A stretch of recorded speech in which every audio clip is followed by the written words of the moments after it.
We want to make SokukoJi's teachings available to all who would benefit from hearing the Dharma from his perspective. You may relate to this if you are returning to these talks time and again and find value in them. Consider supporting us financially and participating with questions during Dharma talks and at book studies. Thank you.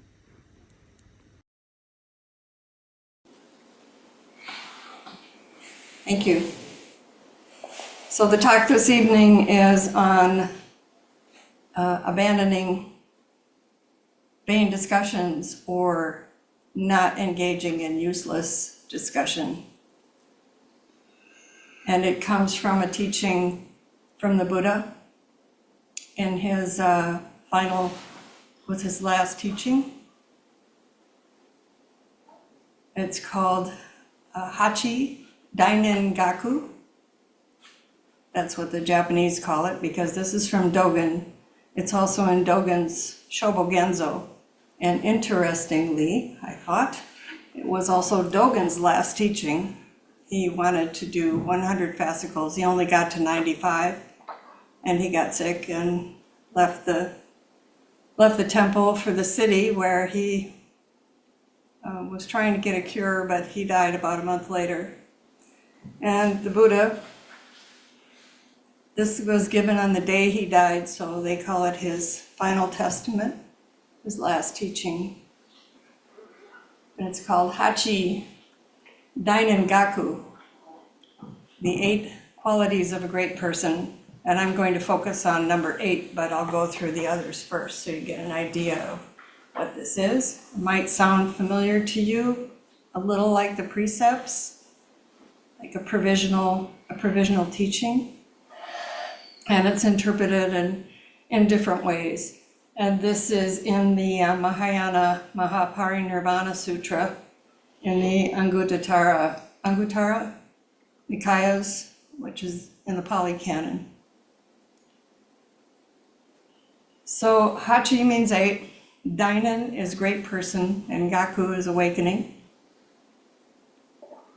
And these characteristics, or as some refer to it, qualities or realizations or awakenings, preferably, are number 1 is having few desires. Number 2 is knowing satisfaction. Number 3 is enjoying serenity or seclusion. Number 4 is making diligent effort. Number 5 is not losing mindfulness. Number 6 is practicing samadhi. Number 7, practicing wisdom.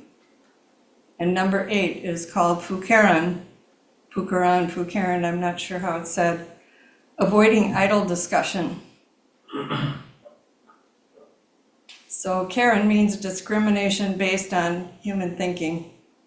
And so hu means not engaging or not indulging.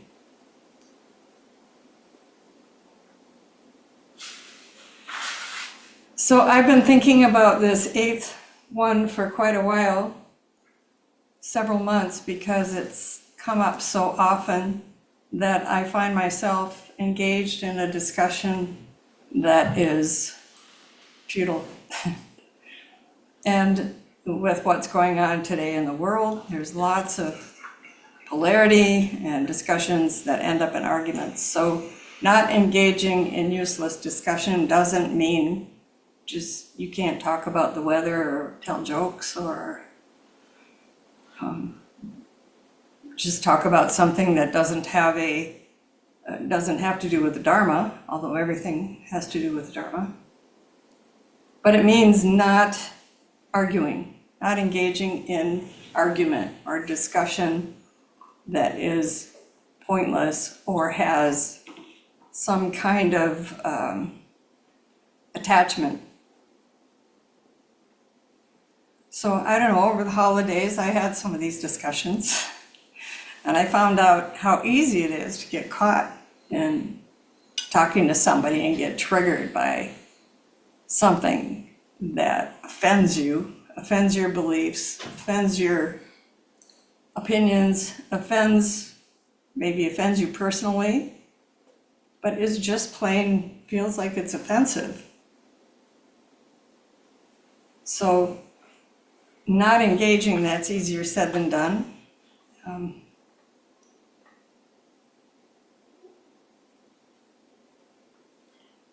When this happens, and especially in politics, and recently I came from Minnesota, there's as you probably all are familiar, there's a video out there and not a lot of agreement on what is in that video. And so if you're just going to say, yes it is, no it isn't, or yes it did, no it didn't, that would be a useless discussion. So what are we discriminating when we're doing this? Usually it's about an opinion, a belief, being right or wrong, good or bad, some kind of standards. And not everyone will agree with us or each other. That's obvious, we all know that. How do we get caught in it, and what do we do when we're in this fixation on a story that we have or that they have? Sometimes some people, it seems like they're kind of addicted to arguing. They just like to oppose, to argue. It makes them feel real, maybe? I don't know. And sometimes our bias just gets triggered, and we have to recognize that we have a bias, even if we're pretty sure that our bias is a good one. It's still a bias, so we need to recognize that if we can. And when someone is opposing us in that way, we get dreamed up into a particular position. And the more we are opposed, or we oppose, the stronger that polarity becomes. And then there we are, we're caught in that opposition. So when we are triggered, and we know that we've been triggered, do we trust what we say after that?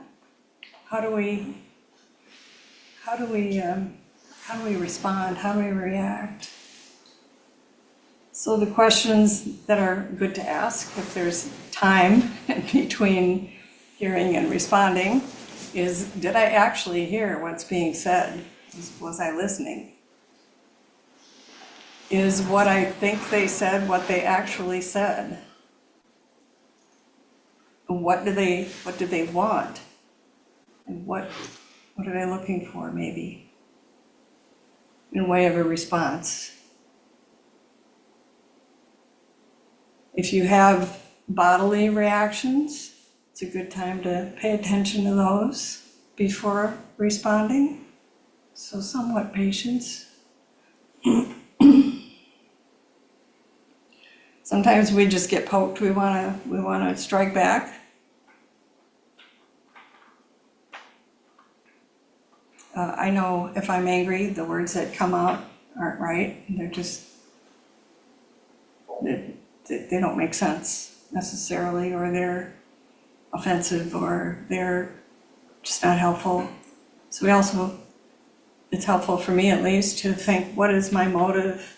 What is my motivation for answering in the way that I want to answer? Do I want to be right? Do I want to teach somebody? Do I want to change their mind? That probably won't happen. Or do I just want to feel superior? Am I self-righteous? Or am I really interested in what the person is saying? And this is hard with some of the people we might have to engage with. Very difficult thing to do. So having a lively discussion is different than just arguing with somebody. Having a debate, that's what the Gelugpas do. They debate in order to learn logic and to learn how to talk about the Dharma, how to respond to others about the Dharma, to sharpen the intellect. So there's a a way that we do this on the cushion as well. And it's called prapancha, conceptual proliferation.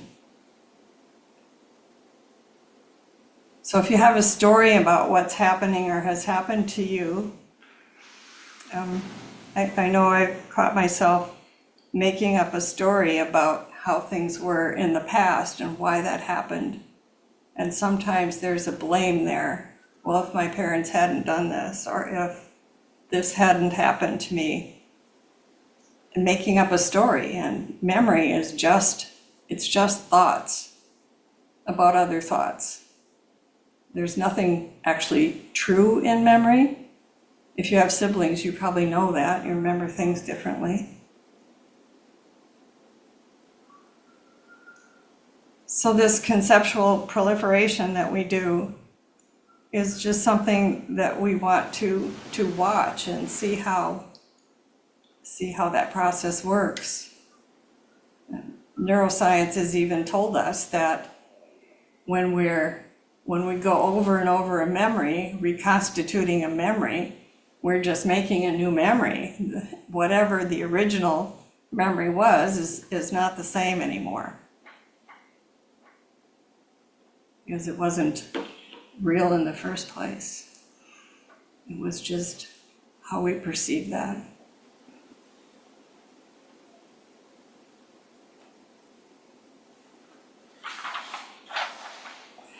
My reference for this was, I don't necessarily recommend this book, but it was The Roots of Goodness. And it's by, it's Eihei Dogen's 95th fascicle, Fukuran. This is by Kosho Uchiyama Roshi. He was a student of Kodo Sawaki's.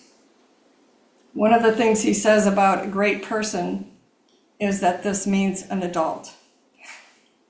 I thought that was interesting.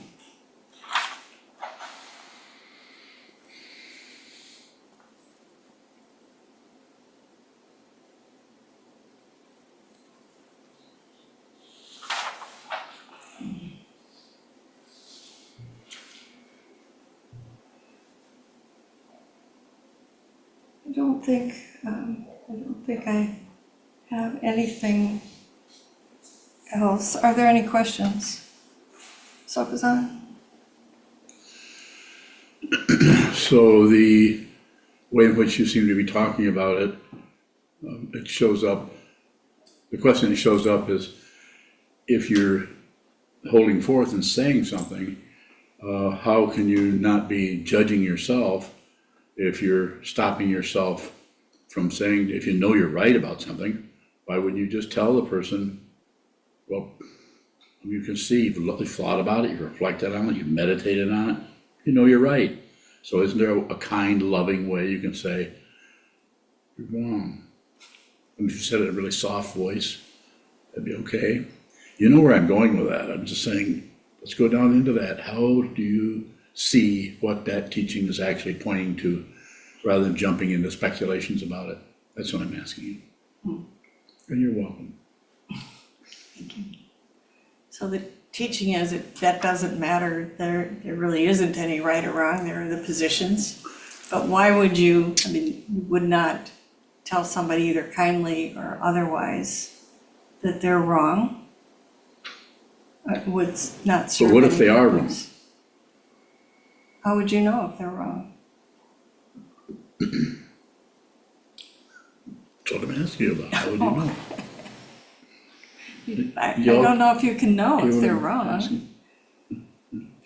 Oh, I'm gonna get some help here. Go ahead. What would it matter if you're wrong? And that being said, how do you when you say triggered, when you say, you mentioned it earlier, you said when we notice that we're triggered, what are you pointing at there? Like, do you mean like you want to respond or like say something or act out some kind of expression? Like, what is it that you mean by triggered? Is it a negative connotation? Is there a positive quality to that? Show us about it. Thank you. Yes. Yeah, I think there is a negative quality, usually when you think of a trigger. It's something that either gets you angry, something that touches the three poisons, something you want to react or respond to or push away, or maybe you want to ignore it. What was the first part of your question? Why not? Well, What's wrong with saying I'm right and you're wrong? you could say it, And but it's out of a trigger, out of like a real energetic feeling of, no, I'm right, you're wrong. you might have to say that. You might have to say that. Is there anything fundamentally wrong with that? Fundamentally, no, you might have to say that, but ask yourself, what does that serve? What is my motivation for saying that? Just if you see that the trigger is coming out of some bias or stand that you have, something that makes you angry, which is usually what a trigger is something that makes you angry, then it would probably serve the situation better to just look at that. But that's hard to do. I don't think, you might not always do that. Does that answer it? Yeah, Shoshana, it raises more questions like, what do you mean by serve the situation? In what sense are we serving the situation? Is there someone that can be served in any situation? Is there a gaining quality or like a sense of right and wrong when you're serving a situation? Well, a little bit. This is a provisional teaching, so you don't want to inflame a situation necessarily, especially if somebody has a gun or if there's some danger involved there. And the teaching this is what we do on the cushion, is we look at it and we get in touch with everything that's around us and our feelings and our sensations before we react to something, if that's possible. It's not always possible, you just react. Ideally, you respond, and that would be out of your awareness of the situation rather than out of your anger or behind that, sometimes there's like a certain self-righteousness or a wanting to be right, wanting to change somebody. I don't think we can change anybody by arguing with them. So that's why I'm pointing to that motivation. And if you're triggered, you might not always be able to do that. I guess I'm speaking about patience in a way, if that's possible. Kajima bowing, along those same lines, it seems like if we respond out of the trigger and just, let somebody have it verbally or whatever, just our habitual, automatic response, it seems like that strengthens ego. But if we hold back and choose not to do that, does that not strengthen the ego or strengthen it differently? And if we do either of those with awareness, how does that impact the solidification of ego? Yeah, I think you said it, if you're aware of it. Otherwise, either way, it could be a solidification, getting a credential for not responding. There was something else there. What else am I missing that you asked? Kajima bowing, I guess I'm just looking more at, these are provisional teachings. I guess, what is the purpose of provisional teachings? Is there these particular 8 suggestions. I can't remember now how you introduced them. Can you remind me of what they Yeah, are? they are, they all would fit into one of the precepts, one or more of the precepts, or Shila, Samadhi, and Prajna would fit into there. So they are somewhat to condition us for the teaching, is how I see it. You have to start somewhere. That's what I feel like those are, the provisional teachings are for. Kanjababang, can you say what you mean by conditioning us for the teaching? Bowing? Well, they are introducing us to the Buddha's basic teaching was, the Four Noble Truths, the Eightfold Path, the Four Marks of Existence or Three Marks of Existence, all these concepts that help us to look at what's happening in our own mind, to understand these concepts of impermanence and no self and suffering. Understanding that helps to soften us in a way that we can look more closely at our own minds, what's happening there.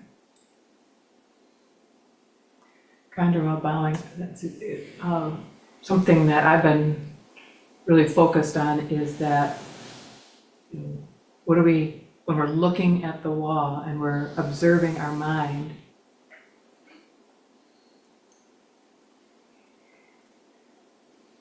what are we actually doing? And what does it mean to strengthen awareness? And you're saying soften us or open us, condition, open us to actually see what it is that we might be ignoring when we're looking at the wall. So I find that interesting. Do you see what I'm saying? That Yeah, I think that's a good description.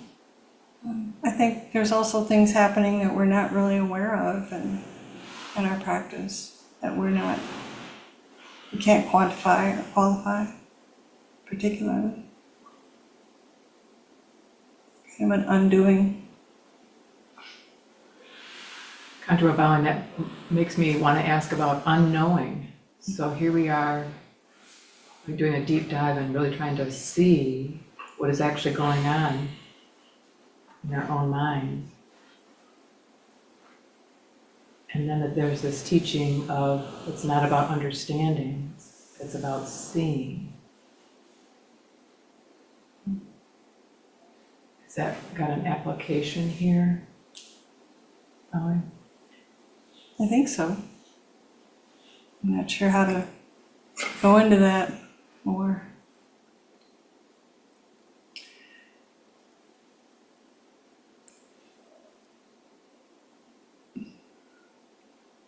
Conjure Bowing, how else can we be aware of what we're not seeing other than the Dharma, studying the Dharma, especially with Sangha? Do you mean, sorry to interrupt you, but do you mean while we're studying or while we're on the cushion? Mm-hmm. On the cushion, you'll see what you need to see. You just watch what moves. And that's what you need to see. You observe that. And it's the same with book study or studying the Dharma. You're watching your mind there too.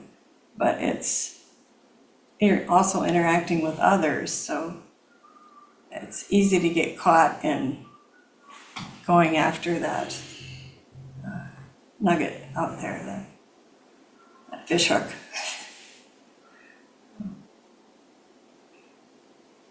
Okay.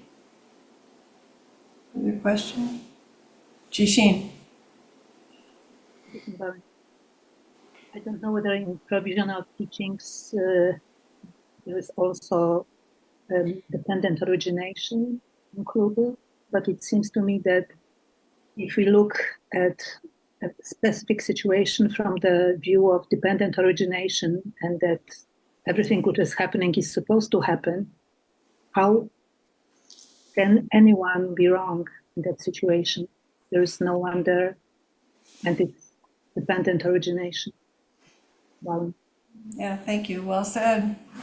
How can you determine right or wrong in dependent origination? Right or wrong is a judgment. And judgment is part of the discrimination that fuels that prapancha conceptual proliferation. Not that we don't need to discriminate conventionally between, a door and a window or something, but to discriminate values is where we get into trouble with standards and right and wrong. So thank you.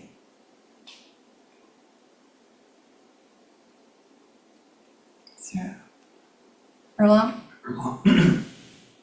Erlang Bowing, would you say that the provisional teachings were taught to make some things relatively smoother so that practice was easier back a couple thousand years ago?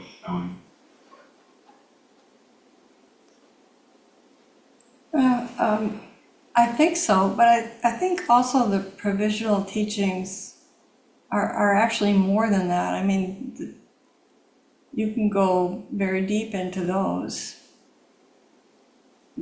but it's a start. You have to start somewhere, and I'm not sure what else to say about what's provisional. It's just not a direct teaching, not considered a. There's a nitartha, which is the direct teaching, and then there's nayartha, the provisional teaching. There are sutras which will sort that out for you.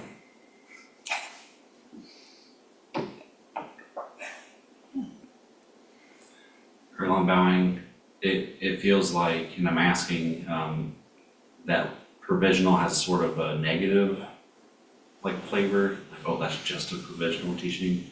I'm curious if that's maybe a misunderstanding, or if there's still value to a provisional teaching if it is still a stair step. Oh, yeah, no, I think you always need provisional teachings, and especially if you're talking about Hinayana, I think Trungpa Rinpoche said, don't forget the Hinayana. You need those basic teachings, and you don't want to go to the woods without provisions. So these are your provisions for the Dharma, provisional teachings. I just made that up. Erlang Bowing, sort of a silly way to ask it, if someone were realized, might they still benefit from some provisional teachings?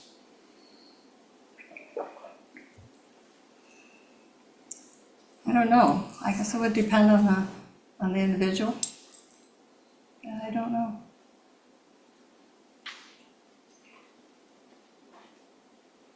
Thank you. Joshi. What's the fundamental difference between a provisional teaching and a ultimate teaching? Provisional teaching is, I wish I had a definition here. Ultimate teaching is a direct pointing. So usually those are thought of as the third turning teachings, the Buddha nature teachings.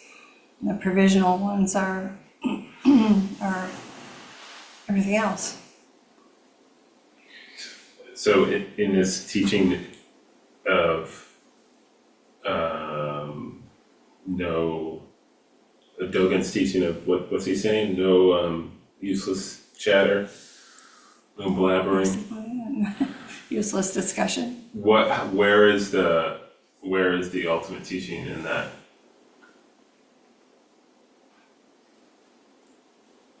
If this is a non-dual tradition.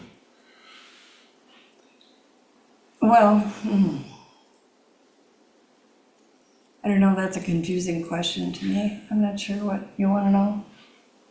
Is there an ultimate teaching that shows up for you in the so-called provisional teaching of no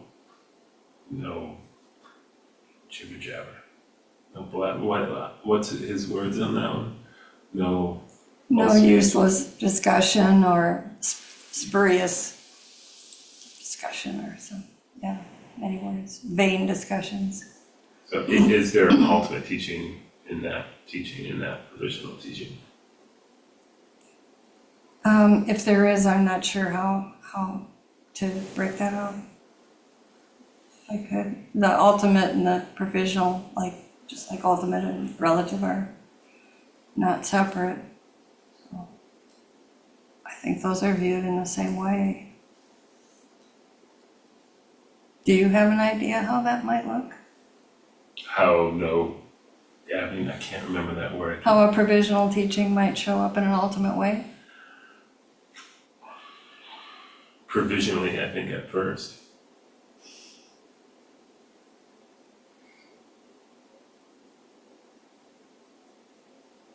Sounds good. Thank you. Anyone else? No? Yep. Myoka bowing, I'm caught on the hook that you talked about, the hook. Is there a bait that we bait ourselves with before we get hooked into something that's triggering us? Yeah, our thoughts can be bait for something like that. Especially if it's a repetitive thought that's coming up. And then if you get hooked by it, then you're caught in that spinning of ruminating and going over and over something. I think we've all done that. And there's some difficulty arises and we can't stop thinking about something.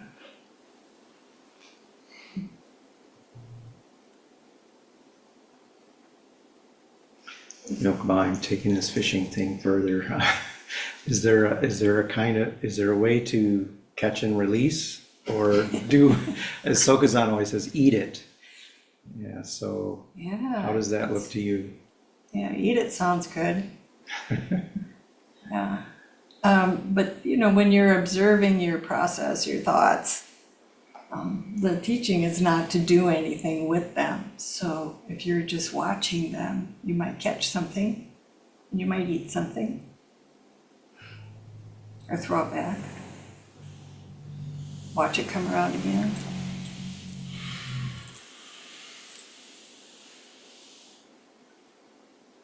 Thank you. Kanjima bowing. I find it fascinating that these teachings are about engaging in the illusion, helping us see how we're interacting with the illusion.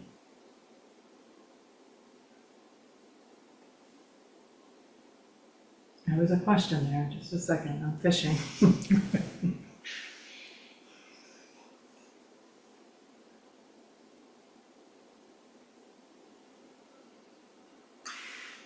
I guess the part that I find fascinating is that the teaching is to look at the confusion, look at our engagement with the illusion in order to see that it's an illusion. So how does this help us see the illusion? How does this teaching help us see the illusion instead of being more effective with the illusion or not engage? Not invest in the illusion. Bowing. I think you said it about not engaging with the illusion, but one thing I forgot to mention is that each of these 8 qualities or awarenesses within them have 8, the other 8, or the other 7 within them, so there's really 64. So it is a matter of just looking at everything with that curiosity and that and just if we have any kind of a goal, just seeing the illusion, I guess, would be a good one. But if you're constantly searching, then you won't find it, because according to the teaching, there isn't anything to find, nothing to see.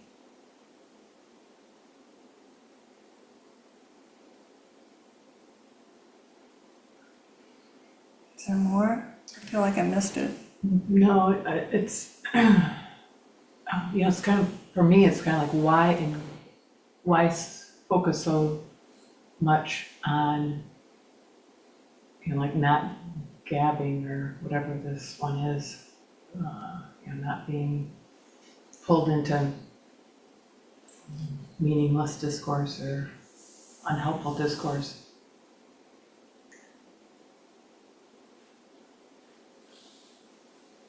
How does that help us see that this is an illusion? And I don't know if there's an answer to that, but Well, I think it's just not taking the bait, like Yoko was saying. Like, instead of going with the projection, just coming back to your own mind or your own process, and not getting hooked by the projection of other. But then on the cushion, you also don't want to get hooked by I don't know if it'd be called a projection of self, but a feeling of self either. Just observing that. You see people, used to happen more often where people would just get caught in book study with that other, and that person is wrong, and that person is, they're not watching their own. It's all about seeing your own responding. You don't control that other person. You don't control yourself either necessarily. It's minimal. But just to observe that, I think is what we do.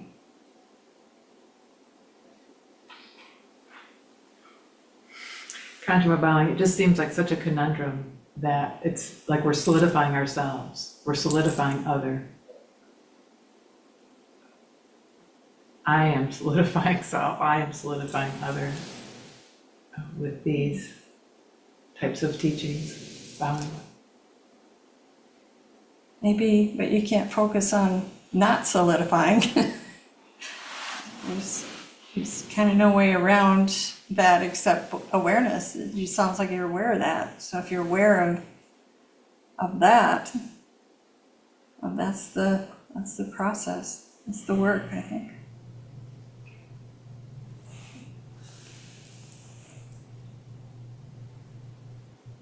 Jishin.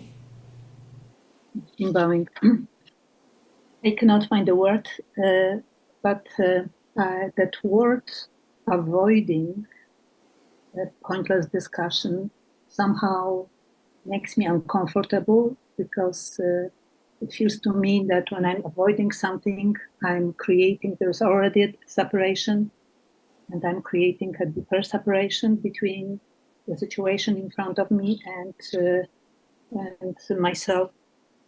So I'm wondering, in the light of Shoshi's question, provisional teachings and how we can find ultimate teachings in the situation, if I stay in that conversation and be open and listen to someone, am I opening the door to the possible ultimate teachings by perhaps seeing at one point that that person suffers and that we are connected in that suffering, that it is the nature of every human being. So the question is probably the repetition of what Shoshi asked, whether it is possible in that specific teaching, provisional teaching, to find some ultimate angle. Thank you for the question. Yeah, it's risky to say not engaging in, abandoning, avoiding. There's no other way that I know of to talk about it. This is how it came to us as a teaching through the Buddha and through Dogen's interpretation of it. And what you're saying about being open that sounds like the path. That sounds Sounds good. Is there more? Bowing. No, there's no more, but I'm aware sometimes how difficult it is to engage even after the first the spontaneous response is coming full of negativity. And it seems to me that it really requires the strong intention to stay open, especially if the situation, if the person is difficult and pulls us into their negativity. But I'm just thinking that perhaps there is a possibility of finding that ultimate teaching. Thank you.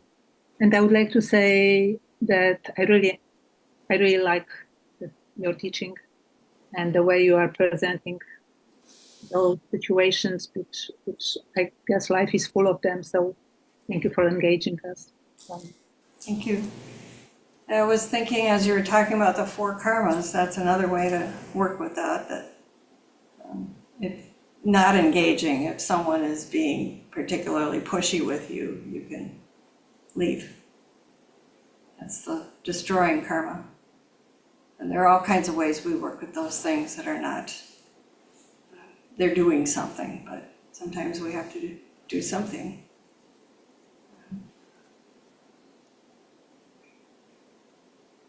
I don't know if that helps. Thank you. Yes.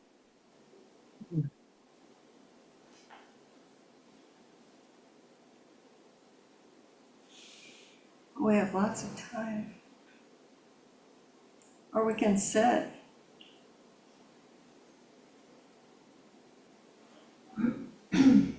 True bowing. Would it be considered abusing the Dharma to engage in frivolous arguments or conversations? Well, let's see, no abusing the Dharma is no standpoint. I don't know, maybe, but it's just something to observe also. If you're attached to a viewpoint, a standpoint, just notice that you're caught there. And we all have opinions and standpoints. But just to know that those are just that. They're just positions and they're movable. Does that help? Thank you. Thank you. No, they're not.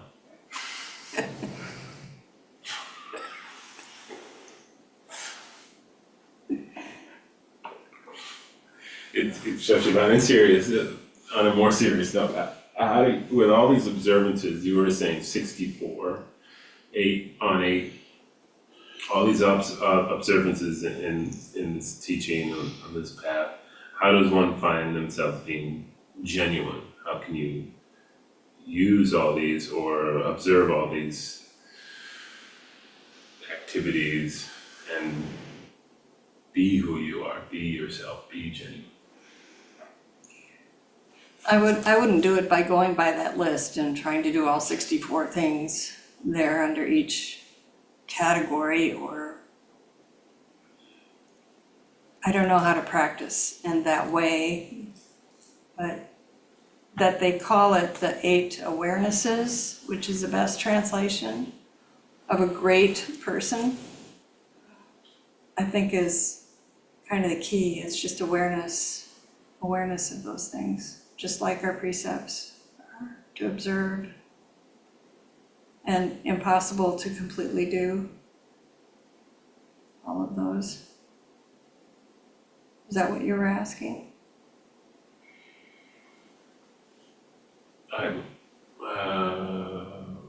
No. But it was a response, I think, that was helpful to show some more questions that were arising. If I may. at what point does observing or being aware of activity or things that arise or fall away become a hindrance?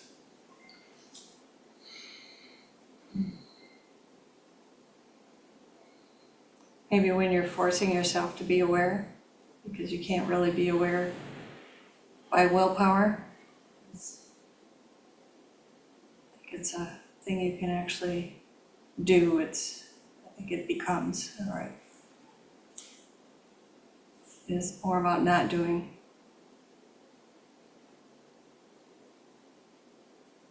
What was your question again? I think I missed it. At what point does awareness or the practice of being aware, watching what arises in the mind, watching what moves, at what point does that become a hindrance, if at all? I added that last part. I don't know. I can't see where awareness would be a hindrance. Can you?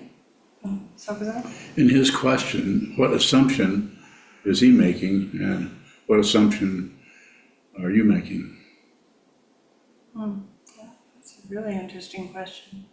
It seemed like he was making, I'm probably wrong, he was making an assumption that you can choose to be aware. And I was assuming that you can't. And was there some question after that? Let's go back to what assumption was he making? Yeah. That he actually put forward and you just received it. And you worked with his assumption as if it were the case. What was it? That you can be aware and that it might interfere with something you're doing. Very close, yeah. That there is a point. This is a big fulcrum for ego. It's the cage of the ego is there's a point. Now I'm gonna go back to sleep. Thank you for waking up. I do that all the time.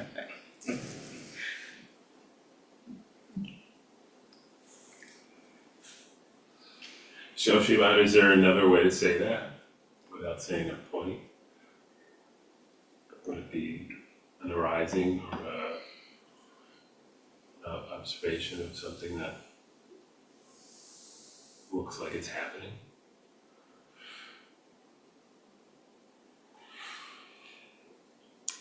I don't know, because anything you say, I suppose, has a time or space to it, like when or where or at what point.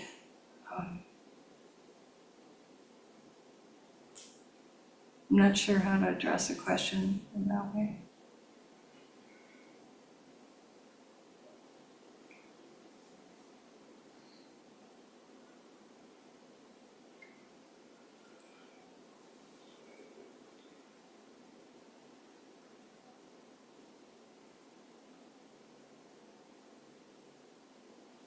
Shui Wu bowing, would it be, can awareness be a hindrance?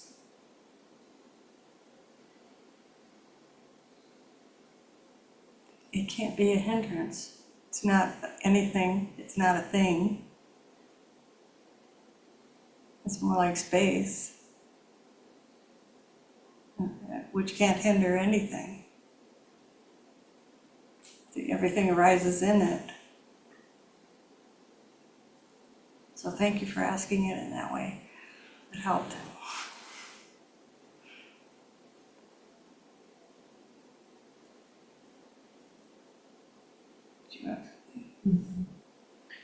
Kandrima bowing, I was going to maybe piggyback on that, like can an ego think it's aware, or can ego be a person that's aware? Can ego think that it's aware? Oh, sure, yeah. I think so. And Kandrima bowing, and is that real awareness? Or could that be a level of awareness bowing? Seems like if it's something that ego is seeing and relating to, that it can't be. I don't think so. Maybe you can see awareness with awareness, but not with the ego.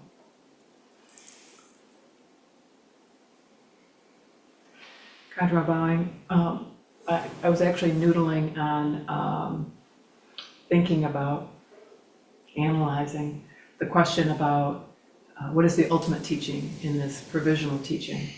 And I'm wondering if you could kind of, do the Hinayana, Mahayana, Vajrayana. And the Hinayana is don't engage in frivolous conversation. And the Mahayana could be what SokukoJi frequently says, don't do anything unless you have to. And then the Vajrayana could be, well, is that still path, though, Vajrayana? So then the question is the ultimate nothing happens? Is that the teaching that actually that's all an illusion? Nothing actually happens. Would that be one way to? That's pointing at the ultimate teaching. And Mahayana path is emptiness, the emptiness teachings. And then in the Vajrayana, it all seems to come back, but I don't know that much about the Vajrayana.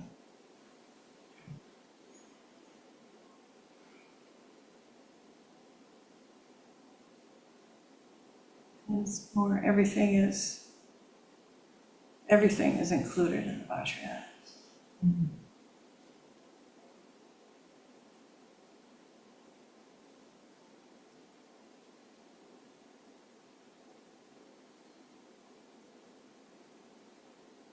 Jishin. Going. Sorry for so many questions. I'm looking at those qualities. I only wrote down 3 of them, but I think that they are like prescriptions to what to do to become an great awakening person. And when I'm thinking about SokukoJi's teachings, I don't think that any of SokukoJi's teachings would apply to it, because there's a lot of doing here, few desires, and enjoying seclusion and avoiding pointless discussions. When it seems to me very simple what SokukoJi is very simple. The instruction sounds quite simple compared to all of it. Just observe, don't change anything.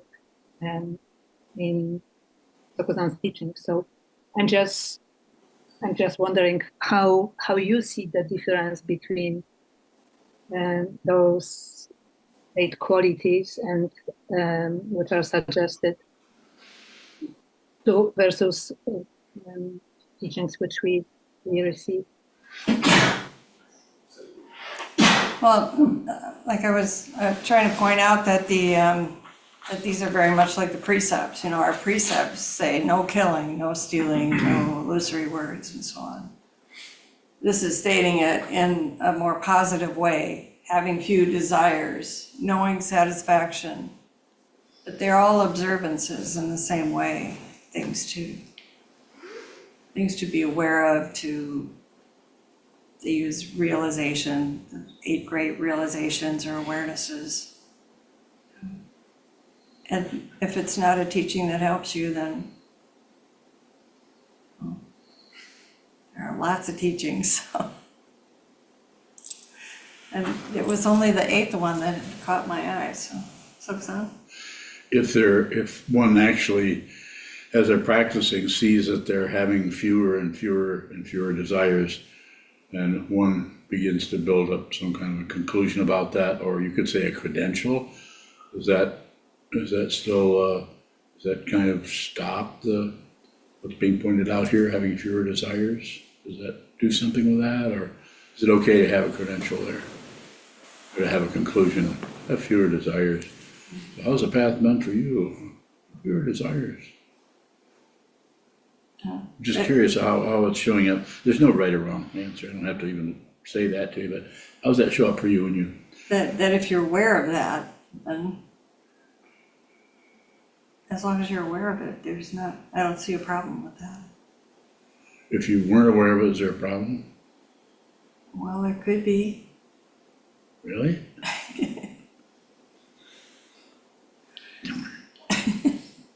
Okay, thank you. It's time for a last question. Final question, anybody? Shui Shui Wu bowing, how can we know true awareness?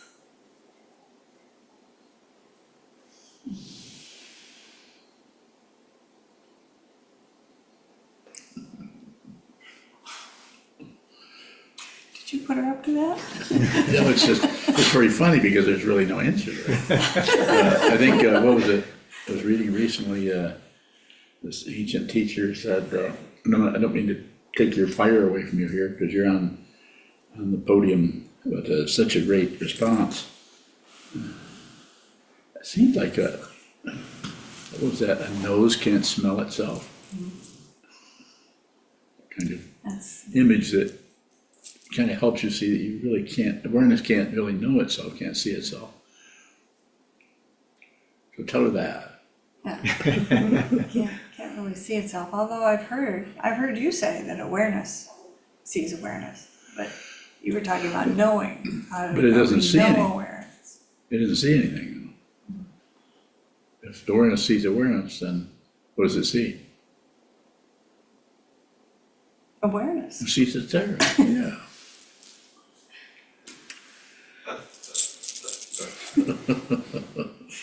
A soundless clap of one hand clapping. Gotta get that in there somewhere. I think we can end there. No. Sounds Take one more good. No, You want me See to if take there are one more more question? questions. Is there another question? I had one actually. Oh, okay, Shoshi, you get the final question. Right before that one, it was, what would happen? The question was something to the extent like, if you're not if you don't have an awareness practice, would you get in trouble by just doing you or something of that nature, or just being pissed or whatever the causal thing is that is arising or happening? Would you get in trouble? And I forget, I think you said maybe or yes or Probably. I guess, so is that revealing some kind of aspect of like why we're all here doing this? Like, are we trying to like do good, and not hurt people? I'm trying to not suffer. Yeah, Do good, not do harm, save all beings. Be with all things. I think I feel like where it gets confusing for me is where those guidelines fall apart. Like, if there's no ultimate good and no ultimate bad, if all those things are subjective, what are we doing? Who are we actually trying to help? Yeah, that's a good question to contemplate. I don't have an answer.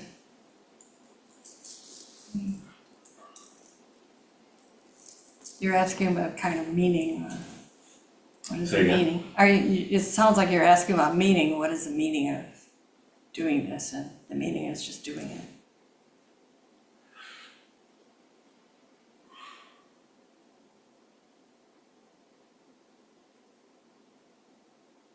Further? No, thank you.